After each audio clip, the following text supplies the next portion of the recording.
In today's wood story, I'm going to show you how to build this super cute, easy to build, and low-cost porch sign. Let me show you how.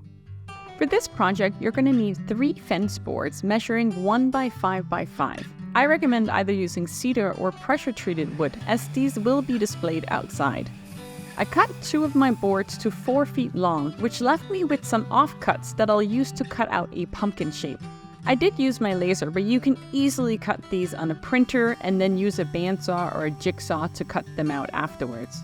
My laser did not cut the wood all the way through anyways, so I still ended up using my bandsaw to finish off the cuts. I attached 2 of the fence boards together using one of my original offcuts. I cut this piece into 2 and pre-drilled 4 holes and attached it about 10 inches from the top and bottom.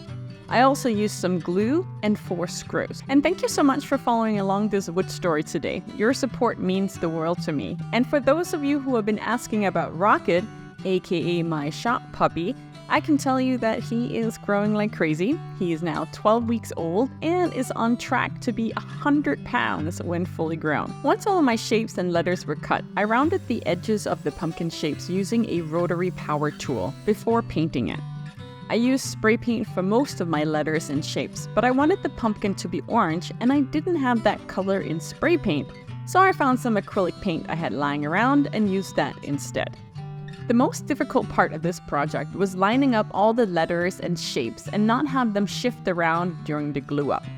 I ended up mostly using E6000, which is a clear glue that pretty much bonds on anything and can be used for outdoor projects. It's pretty fast drying, but not instant, so do keep an eye out for those shifting letters. To finish off the sign, I gave it 3 coats of water-based spar urethane using my paint sprayer. I let it dry, and just like that, this beautiful seasonal porch sign was ready to be displayed and enjoyed all fall long. This is a sign that will surely last for generations to come, so I sure hope my kids love it as much as I do.